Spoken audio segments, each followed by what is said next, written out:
আসসালামু আলাইকুম সম্মানিত ভিউয়ার্স, আমি অধ্যাপক ইফতেখার মোহাম্মদ মুনির আপনাদের আজকের ভিডিওতে স্বাগতম জানাচ্ছি। আজকে আমরা আলোচনা করব যে একজন ছানি রোগী অপারেশনের পূর্বে তার করণীয় কী। তো এটা আসলে একটা গুরুত্বপূর্ণ বিষয়, কারণ ছানি অপারেশন করার আগে একজন চক্ষু চিকিৎসক একজন রোগীকে অনেক কিছু পরীক্ষা নিরীক্ষা করতে দেন। তো এই সম্বন্ধে একজন রোগীর সাধারণ ধারণা থাকা উচিত। আমি আজকের আলোচনায় সেটাই সম্বন্ধে আলোচনা করার জন্য চেষ্টা করব। তো একজন রোগীকে যখন একজন চক্ষু বিশেষজ্ঞ ছানি অপারেশনের জন্য বিভিন্ন পরীক্ষা নিরীক্ষা দেন, তার মধ্যে অন্যতম একটি পরীক্ষা হচ্ছে বায়োমেট্রি। এই বায়োমেট্রি হচ্ছে চোখের যে ছানি অপারেশন করা হবে, যে লেন্সটি প্রতিস্থাপন করা হবে সেটি কত পাওয়ারের তা নির্ধারণ করা। এটা একটি গুরুত্বপূর্ণ পরীক্ষা। এটা সাধারণত দুইভাবে করা হয়, একটি আল্ট্রাসনিক পদ্ধতিতে আর একটি লাইট ইনফেরোমেট্রি যাকে বলি আমরা। ইনফেরোমেট্রিটি হচ্ছে আধুনিক পদ্ধতি এবং এই পদ্ধতিতে বিভিন্ন রকম মডেলের যন্ত্রপাতি আমাদের দেশে রয়েছে, যেমন আইওয়েল মাস্টার 500, আইওয়েল মাস্টার 700। এই আইওয়েল মাস্টার 700 এটি হচ্ছে সর্বাধুনিক প্রযুক্তির যন্ত্র, যার মাধ্যমে নিখুঁতভাবে চোখের লেন্সের পাওয়ার নির্ধারণ করা যায়, যার ফলে পোস্ট অপারেটিভ পিরিয়ডে রোগী খুব ভালো দেখতে পারেন। বায়োমেট্রি খুবই গুরুত্বপূর্ণ বিষয়। আর দ্বিতীয় যে পরীক্ষাটি আমরা করি, আমাদের অনেকের আসলে চোখে দেখা যায় যে সিলিন্ডার পাওয়ার লাগে। এই সিলিন্ডার পাওয়ার একজনের লাগে কি না এবং লাগলে তার পাওয়ার কত এবং তার এক্সিস কী সেটা জানার জন্য আমরা পেন্টাকাম নামক একটা ব্যবহার করে থাকি।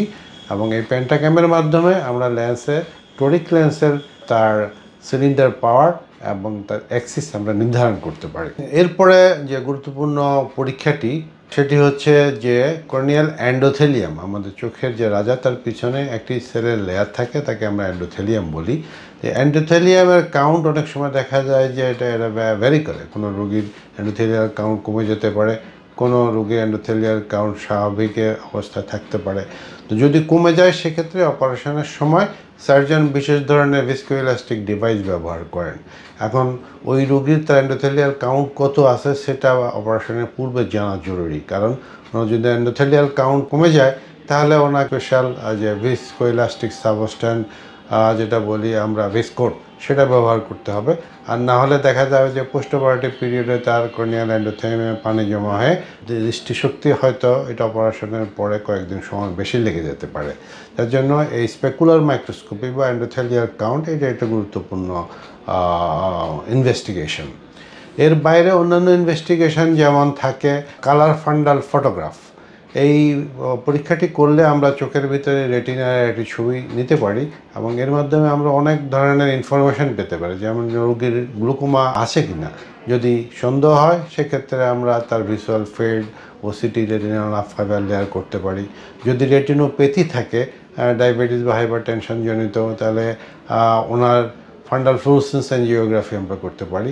যদি বয়সজনিত কোনো পরিবর্তন মেকুলাতে থেকে থাকে তাহলে আমরা ওসিটি মেকুলা এটা করতে পারি এবং এর মাধ্যমে আমরা ওনার রেটিনার কী কন্ডিশন আমরা সেটা জানতে পারি। তাই আরেকটি ইনভেস্টিগেশন যেটা আমরা করি, যদি ছানি খুব বেশি পেকে যায়, আমরা যাকে হাইপার ম্যাচিউর ক্যাটারাক্ট বলি, এই ধরনের রোগীর ছানির পিছনে যে রেটিনা সবচেয়ে সংবেদনশীল অংশ, এটা দেখা যায় না, যার ফলে অপারেশনের আগে আমাদের ছানির পিছনে ভিট্রিয়াস এবং রেটিনার কী অবস্থা এটা জানতে গেলে আমাদেরকে বি স্ক্যান একটি পরীক্ষা এটা করতে হয় এবং এই পরীক্ষার মাধ্যমে আমরা ভিট্রিয়াসে কোনো অপাসিটি আছে কিনা, রেটিনাতে কোনো ডিটাচমেন্ট বা অন্য কোনো গ্রস অ্যাবনর্মালিটি আছে কিনা সেটা আমরা জানতে পারি। এর বাইরে অন্যান্য পরীক্ষাও করা যেতে পারে, যেমন একজন রোগী যখন আসেন তার শরীরের অন্যান্য ডিজিজ অনুযায়ী আমরা যেমন পরীক্ষা করি। যদি ওনার ডায়াবেটিস থেকে থাকে তাহলে হিমোগ্লোবিন A1C, ওনার গত 3 মাসে ওনার ডায়াবেটিসের স্ট্যাটাস কী সেটা সম্বন্ধে আমরা জানতে পারি।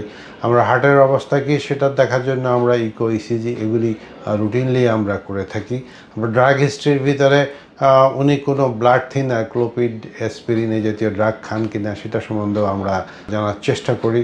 ওনার যদি প্রস্টেট বেনাইন এনলার্জমেন্ট প্রস্টেট থেকে থাকে সেক্ষেত্রে উনি ইউরোম্যাক্স জাতীয় কোনো ওষুধ খান কিনা সেটাও আমরা জেনে থাকি। তো এগুলি জানার পরে আমরা চক্ষু চিকিৎসকরা আসলে ধারণা করতে পারি যে ওনার একজন রোগী চোখের ছানি অপারেশনের পূর্বে ওনার চোখের কি অবস্থা এবং অপারেশনের সময় কি কি ডিভাইস আমাদের এডিশনাল নিতে হবে সে সম্বন্ধে ধারণা নিয়ে আমরা যখন অপারেশন করি আমরা আশা করি একটি ভালো অপারেশন প্রত্যাশা করি এবং রোগী ওনার অপারেশনের পরে উনি ভালো দেখবেন সেটাও প্রত্যাশা করতে পারে। আজকের আলোচনা এই পর্যন্ত। যদি আলোচনাটি ভালো লেগে থাকে তাহলে চ্যানেলটি সাবস্ক্রাইব করে নেবেন, লাইক এবং বেল বাটনে ক্লিক করে নেবেন এবং কোনো প্রশ্ন থাকলে কমেন্ট সেকশনে প্রশ্নটি লিখে পাঠিয়ে দেবেন। ধন্যবাদ।